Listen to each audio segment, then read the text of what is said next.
चलिए बात करते हैं रिलायंस पावर कंपनी की। ये बात तो सबको पता चल गई कि भाई कंपनी के लेटेस्ट क्वार्टरली रिजल्ट आ गए हैं और उसकी वजह से स्टॉक प्राइस आज आपको 6.46% के आसपास भी बढ़ता हुआ नजर आ रहा है। और गाइज ये बात भी अब किसी से नहीं छुपी कि भाई कंपनी ने पिछली बार लगभग 1136 करोड़ का घाटा किया था और इस बार कंपनी ने लगभग 42 करोड़ के आसपास का प्रॉफिट किया है। आप बहुत क्लियरली देख सकते हैं, ये है कंपनी के लेटेस्ट क्वार्टरली रिजल्ट और हम कंपैरिजन कर रहे हैं कि भाई पिछले साल दिसंबर 2023 में इधर आप देखिए लगभग 1137 करोड़ का लॉस कंपनी ने किया था। दूसरा, अब किसी भी बैंक से कंपनी के ऊपर कोई कर्ज नहीं है, कंपनी कर्ज फ्री होती हुई नजर आ रही है।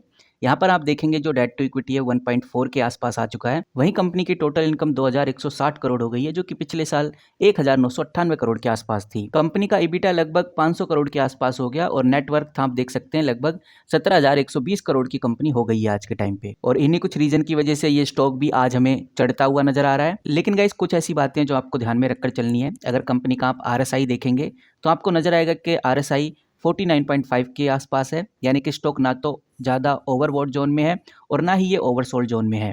रिलायंस पावर का जीरो बैंक डेट होने की वजह से एक बड़ा पॉजिटिव सिग्नल हमें देखने को मिल रहा है। लेकिन यहाँ पर अगर ये स्टॉक रुकता है तो इसके पीछे का रीजन है कंपनी का कमजोर रेवेन्यू ग्रोथ। अब आपका क्या सोचना है कमेंट करके जरूर बताइए। क्या वाकई में रिलायंस पावर में तेजी और भी आएगी या फिर ये तेजी रुक गई है? मैं आपके सामने अब जो डेटा दिखाने जा रहा हूँ काफी इंपॉर्टेंट डेटा है और इस डेटा से भी काफी कुछ आपको क्लियर होने वाला है। ये आप देख सकते हैं, ये है गाइस पाइवोट लेवल और देखेंगे कि भाई कंपनी के इस बार के पाइवोट लेवल क्या कहते हैं।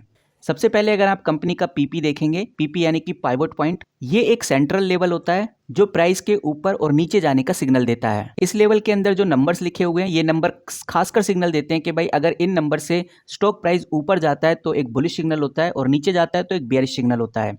यहाँ पर आप देख सकते हैं ये रेजिस्टेंस लेवल है, 3 रेजिस्टेंस लेवल आपको देखने को मिलेंगे और 3 ही आपको सपोर्ट लेवल देखने को मिलेंगे और 3 ही आपको मेथड्स देखने को मिलेंगे। पहला मेथड है क्लासिक मेथड से हम देखेंगे कि भाई बेसिकली कंपनी के रेजिस्टेंस लेवल और सपोर्ट लेवल क्या है।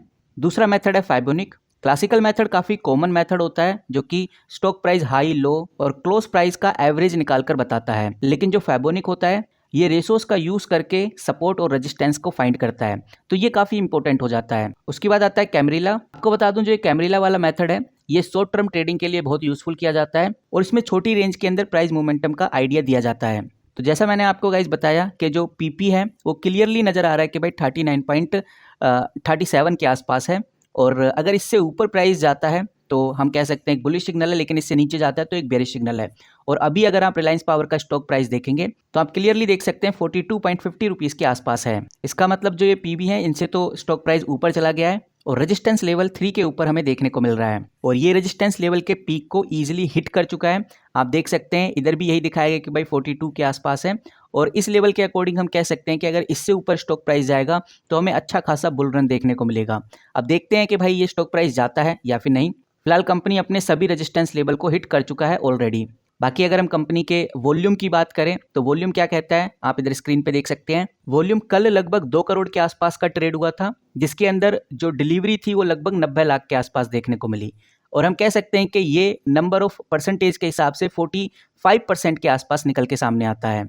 और आज अगर हम वॉल्यूम की बात करें तो 6 करोड़ के आसपास का आज वॉल्यूम ट्रेड हुआ है, यानी कि बहुत अच्छा वॉल्यूम है ये। इसका मतलब साफ है कि भाई बहुत ज़्यादा क्वांटिटी में इन्वेस्टर्स और ट्रेडर्स इस कंपनी में बाइंग और सेलिंग कर रहे हैं। जहां कंपनी सिर्फ 2 करोड़ के वॉल्यूम पे थी आज सीधा 6 करोड़ के वॉल्यूम पे आ गई है, तो इसको हम एक पॉजिटिव साइन की ओर पे देख सकते हैं। और अभी एक बार ये देखते हैं कि बाइंग और सेलिंग क्या चल रही है, इसके ऊपर थोड़ी नज़र डालते हैं। यहाँ पर आप देखिए मैं आ चुका हूँ NSE की वेबसाइट पे और NSE की वेबसाइट पे भी मैंने रिलायंस पावर का स्टॉक खोला हुआ है।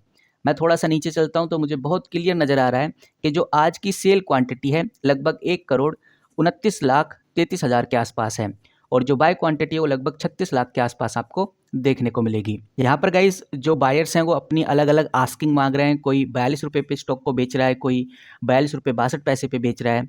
खरीदने वाले भी हैं, ऐसी बात नहीं है, और जो खरीदने वाले हों अलग अलग प्राइस पॉइंट पे खरीद भी रहे हैं। लेकिन ओवरऑल अगर हम नंबर ऑफ अमाउंट की बात करें तो आप बहुत क्लियरली देख रहे हैं कि जो सेल क्वांटिटी है वो ज़्यादा है, यानी कि सेलर्स इस कंपनी में ज़्यादा एक्टिव हैं। और अगर ऐसा ही रहा तो हम कह सकते हैं कि भाई सेलर्स का मूड है स्टॉक में बिकवाली करने का, वो बेच रहे हैं प्रॉफिट बुकिंग के चक्कर में। क्या कोई और भी अदर कोई रीज़न हो सकता है, लेकिन ओवरऑल हमें इसमें बिकवाली देखने को मिल रही है। बट गाइज यहाँ पर हमें ये भी ध्यान में रखकर चलना चाहिए कि स्टॉक प्राइस बढ़ रहा है तो ज़रूरी नहीं कि भाई आगे भी हमें ये बढ़ता हुआ नजर आए। मैं आपको पहले भी बता चुका हूँ कि जो ये कंपनी अपने रेजिस्टेंस लेवल को ब्रेकआउट कर चुकी है। दूसरा हमने ये भी देखा कि भाई सेल क्वांटिटी ज़्यादा एक्टिव है और यहाँ पर सेलर्स के जो सेलिंग प्रेशर है बढ़ता हुआ नजर आ रहा है। अब देखते हैं कि भाई कल क्या होता है, लेकिन फिलहाल ये जो असर हमें देखने को मिला है कंपनी के लेटेस्ट क्वार्टरली रिजल्ट की वजह से मिला है। कंपनी के लेटेस्ट क्वार्टरली रिजल्ट काफ़ी शानदार रहे हैं। क्वार्टरली रिजल्ट के बाद कंपनी के स्टॉक प्राइस पे भी फर्क पड़ा है। चलिए उन स्टॉक प्राइस और स्टॉक रेशोस को भी देख लेते हैं। जैसे कंपनी का अगर आप मार्केट कैप देखेंगे तो आपको नजर आएगा कि भाई कंपनी का जो मार्केट कैप है लगभग 17,000 के आसपास है, यानी 17,000 करोड़ की ये कंपनी हो चुकी है। यहाँ पर डेट टू इक्विटी देखेंगे तो 1.4 के आसपास नजर आएगा और रिटर्न ऑन कैपिटल एम्प्लॉय देखेंगे तो 1.43 और रिटर्न ऑन इक्विटी देखेंगे तो वो माइनस में आपको नजर आएगी। तो फिलहाल अभी तो कंपनी के इंपॉर्टेंट रेशोज इतना कुछ खास नहीं संकेत दे रहे हैं, लेकिन ओवरऑल कंपनी में आज पॉजिटिविटी बनी हुई है। आपका क्या मानना है कमेंट करके जरूर बताइए और इसी तरह से लेटेस्ट अपडेट के लिए चैनल को सब्सक्राइब कर सकते हैं। किसी भी तरह का कोई guys buy sell hold recommendation नहीं है, ना ही ये कोई फाइनेंशियल एडवाइस है। तो मिलते हैं किसी नए वीडियो के साथ, तब तक के लिए take care and good bye.